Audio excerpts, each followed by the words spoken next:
রান্নাবান্না চ্যানেলে আপনাদের স্বাগত। আশা করি আপনারা সবাই ভালো আছেন এবং সুস্থ আছেন। আজকের রেসিপি হচ্ছে থোড় দিয়ে চিংড়ি মাছের ঘন্ট। তার জন্য আমি এখানে 200 চিংড়ি মাছ ছাড়িয়ে রেখেছি, এখানে একটা টমেটো, এখানে দুটো থোড়কে কুচিয়ে রেখেছি, এখানে আমি একটা আলুকে কুচিয়ে হলুদ মেখে রেখেছি। চলুন গ্যাসে কড়াটা আমি বসিয়ে দিচ্ছি তেল গরম করার জন্য। আমি গ্যাসে কড়াটা বসিয়ে দিচ্ছি, এবার জিরের ফোড়নটা দেবো। জিরার ফোড়ন দিয়ে এবার আমি চিংড়ি মাছটা দেবো। চিংড়ি মাছটা আমি একটু লাল করে ভেজে নেবো, বেশি লাল করবো না, অল্প লাল করবো।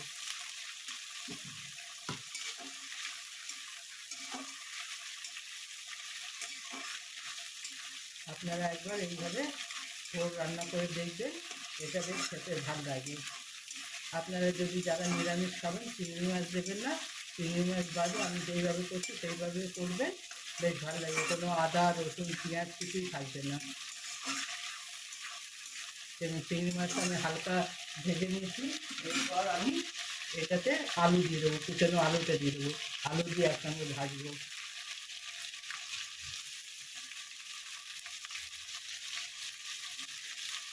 অবশ্যই একবার এইভাবে রান্না করে দেখবেন, এটা খেতে কিরম লাগে আপনারা অবশ্যই আমাকে জানাবেন। আমি এটাকে একটু লাল লাল করে ভেজে নিই।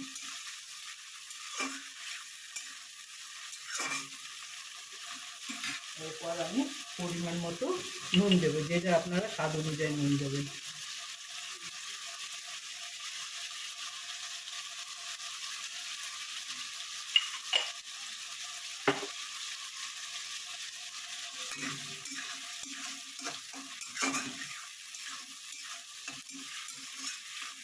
এটা খেতেও বেশ ভালো লাগে।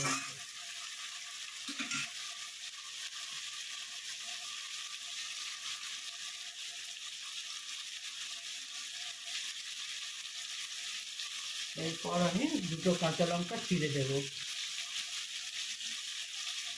এর সঙ্গে ভাজা হবে। দুটো কাঁচা লঙ্কা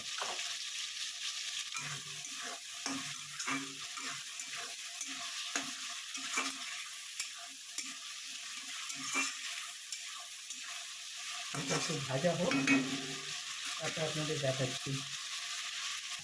এটা একটু ভাজা ভাজা হয়ে গেছে, এবার আমি এটাতে টমেটো কুচিয়ে দেবো, কেটে রেখে একটা টমেটো। এই টমেটোটা দেবো আমি।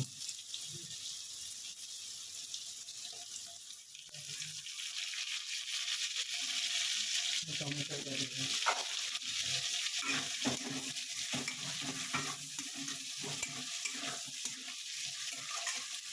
এরপর আমি এটাতে গুঁড়ো মশলা দেবো। এখানে 1 চামচ হলুদের গুঁড়ো দিলাম, 1 চামচ ধনের গুঁড়ো দিলাম, 1 চামচ জিরের গুঁড়ো দিলাম। এরপর এটাকে একটু ভাজা ভাজা করবো। মশলাটা আমার কষানো হয়ে গেছে, এবার ছোটটা দেবো। ছোটটা আমি সেদ্ধ করে রেখেছিলাম।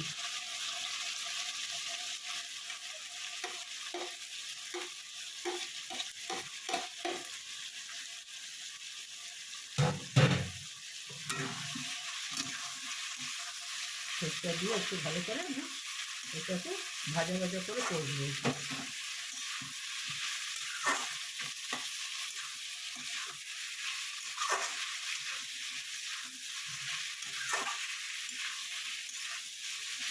এটাতে আপনারা গুঁড়ো লঙ্কা দিতে পারেন, আমি তো গুঁড়ো লঙ্কা খাই না বলে আমি গুঁড়ো লঙ্কা দিইনি, আপনারা গুঁড়ো লঙ্কা দিতে পারেন।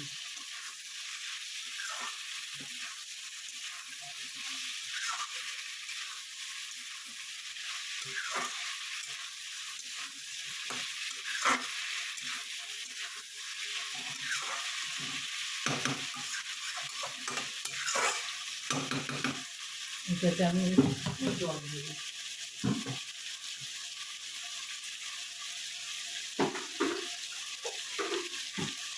বেশি না, অল্প জল দেবো।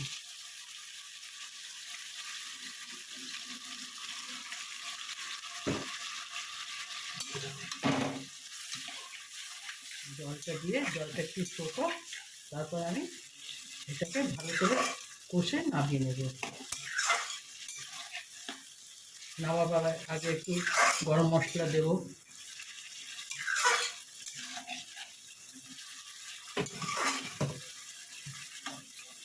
এটা একটু 10 মিনিট এরকম থাক, ঢাকা দিয়ে দেবো।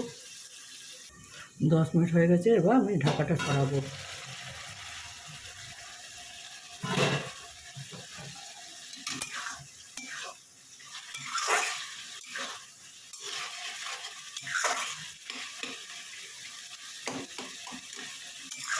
দুধটা একটু ভাজা ভাজা করে নেবে, এটাতে একটু জলটা শুকো।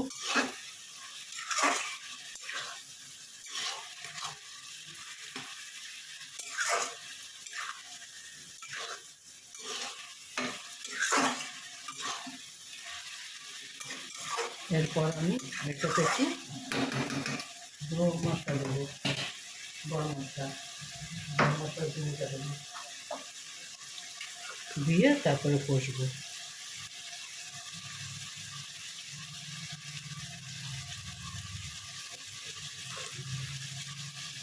আপনারা যদি নিরামিষ করেন তাহলে ঘি দেবেন।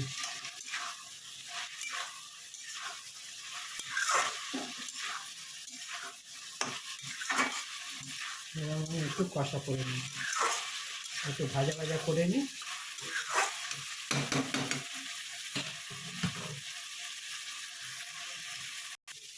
দেখুন আমার ভাজা ভাজা একেবারে হয়ে গেছে, আমি এইভাবে এবার নামিয়ে নেব। আপনারা অবশ্যই একবার এইভাবে রান্না করে দেখবেন, কেমন হয় আমাকে জানাবেন। ঠিক আছে, এবার আমি এটাকে নামিয়ে নেব। দেখুন আমার থোড়ের চচ্চড়ি একেবারে রেডি। আপনারা এইভাবে একবার অবশ্যই বানিয়ে দেখবেন, কেমন হয় আমাকে কমেন্ট করে জানাবেন। আমার রান্নাবান্না চ্যানেলটা দেখার জন্য আপনাদের ধন্যবাদ। আপনারা এইভাবে আমার সঙ্গে থাকবেন, আমাকে সাপোর্ট করবেন। আর ভগবানের কাছে প্রার্থনা করে আপনারা সবাই সুস্থ এবং ভালো থাকেন।